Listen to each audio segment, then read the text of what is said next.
SPA smart digital. बच्चों, यहाँ पे मैं असाइनमेंट 24 का वीडियो सोल्यूशन आपको दे रहा हूँ। अगर क्वेश्चन नंबर 1 को देखें, क्वेश्चन नंबर 1 में कहा है, क्वेश्चन नंबर 1 में यहाँ पे कहा है कि particle is executing A simple harmonic motion of amplitude A, it's potential energy is maximum when the displacement from the position of the maximum kinetic energy is, its potential energy is maximum when the displacement from the position of the maximum kinetic energy is. So देखो, potential energy of the particle जो होता है वो कितना होता है, this is equal to question number 1, तो this is 1/2 m omega square into x square होता है। And at x equal to a, जो अगर आपका एम्पलीट्यूड 1 बराबर है तो आपका पोटेंशियल एनर्जी क्या होता है, this is equal to P E max होता है। एंड पी एक्स मैक्स कितना होता है, 1/2 m ओमेगा स्क्वायर इंटू कितना हो जाएगा, दिस इज ए स्क्वायर हो जाता है।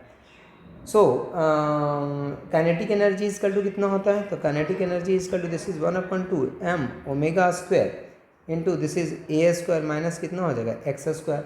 सो कह रहा है at x equal to 0, x equal to 0 kinetic energy क्या होता है, maximum has displacement from the position maximum kinetic energy equal to this is plus minus कितना हो जाएगा a, so this is equal to a square equal to x square, so this is x equal to plus minus कितना हो जाएगा a।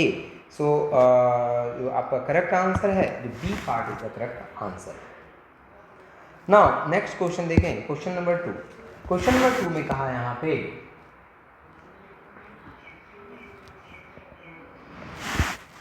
there is a body having mass m, there is a body having mass m and performing SHM with amplitude a, there is a restoring force F is equal to minus ks, the total energy of the body depends upon, so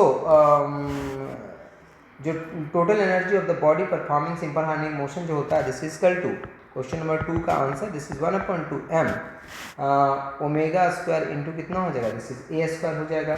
so this is equal to 1/2 k and K A square हो जाएगा।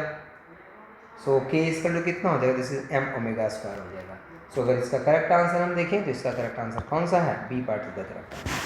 Question number 3 को अगर देखें तो question number 3 में है यहाँ पे, there is a in a simple harmonic motion, in a simple harmonic motion when the displacement is 1/2 the amplitude, what fraction of the total energy is kinetic?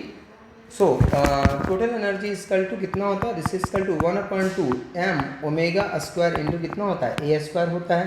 Kinetic energy of the particle कितना होता है, kinetic energy equal to this is 1/2 m omega square into this is A square minus कितना होता है, a square upon 4। So when x equal to this is a/2 हो जाता है, so this is equal to 1/2 m omega square into this is 3/4 into कितना होता है, this is A square होता है। So this is equal to 1/2 into this is 3/4 and this is m omega square into A square हो जाता है। सो total energy divided by kinetic energy divided by total energy। अगर इसको हम ऐसे लिख लें यहाँ पे कि this is total energy, kinetic energy divided by total energy, अगर फ्रैक्शन करोगे तो कितना आंसर आ जाएगा, this is 3/4 is the correct answer. Now next question, question number 4। इसमें देखें तो linear harmonic oscillator of a force constant 2 × 10⁻⁶ newton per metre and amplitude of 0.01 metre has a total mechanical energy of 160 joule, its potential energy आपसे पूछा है। तो force constant ये है, amplitude ये है and A total energy 160 joule है। सो अगर हम क्वेश्चन नंबर 4 को देखें तो क्वेश्चन नंबर 4 में यहाँ पे फोर्स तो पोटेंशियल एनर्जी इक्वल टू कितना हो, potential energy equal to 1/2 this is K x square. So अगर इसकी वैल्यू पुट करोगे तो this is equal to 100 joule is the correct answer. Now next question is, if the mass of the bob in a simple pendulum is increase to thrice is original mass and in length is made to half its original length, then the new time period of the oscillation is x/2 times is the original time period, then the value of x is. So we know that time period, question number 5 को अगर देखें तो time, what is time period, time period equal to this is 2π√L upon कितना होता है, g होता है। So time period is directly proportional to √, क्या हो गया, L, so this is T2 upon T1 and this is equal to √, this is L2 upon कितना हो जाएगा, L1, so this is equal to 1 upon कितना हो जाएगा, √2। So what is T2, so this is T2 is equal to 1 अपॉन √2 into this is equal to T1। So this is equal to x upon 2 into कितना हो जाएगा T1. So this is x upon is equal to कितना हो जाएगा, this is root under 2 is the correct answer. Now question number 6. Question number 6 को देखें तो ए simple pendulum oscillating in air has a period of √3s if it is completely immersed in viscous liquid having density 1/4 of the material of the bob, the new period will be. So question number 6 में है कि medium change हो रहा है. So time period t is equal to this is equal to 2 pi root under l upon g effective यहाँ पे लेना पड़ेगा. So this is equal to time period is equal to root under 3 is equal to this is 2 pi root under l upon कितना है g. After emerging in liquid so this is m into G effective equal to, तो यहाँ पे g effective हमें निकालना पड़ेगा और g effective equal to कितना हो जाएगा, this is equal to mg minus mg पर उसकी डेंसिटी लेनी पड़ेगी. सो दिस इज 3g कितना हो जाएगा 4. सो जो न्यू टाइम पीरियड हो जाएगा दिस इज t1. ठीक है, जो न्यू टाइम पीरियड होगा this is t1 is equal to this is 2 pi root under this is l upon this is 3/4 into g. So अगर हम देखें तो दिस इज 2t अपॉन कितना हो जाएगा root under 3. So this is equal to इसका value कितना आ जाएगा 2 second is the correct answer. Now next question number 7. Question number 7 को देखिए, mass m is vertically suspended from a spring of negligible mass, the system oscillates with a frequency n. What will be the frequency of the system if a mass 4m is suspended from the same spring? So we know that frequency is equal to this is equal to n. अगर दिया है तो n ही हम लेंगे frequency को यहाँ पे. So this is question number 7 में frequency and this is equal to 1/2 pi root under this is equal to k upon कितना हो जाएगा m हो जाएगा. So this is n dash. What is n dash? So n dash is equal to 1/2 pi.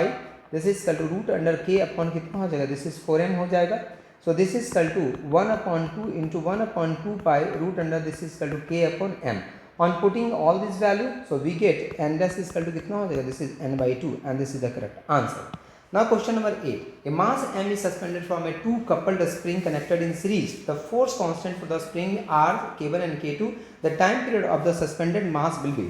तो देखो अगर दो spring है और दोनों कपल्ड है इस तरह से, तो k इक्विवेलेंट जो होता है क्वेश्चन नंबर 8 में k इक्विवेलेंट जो होगा this is equal to k1 k2 upon this is equal to k1 plus कितना हो जाएगा k2 हो जाएगा.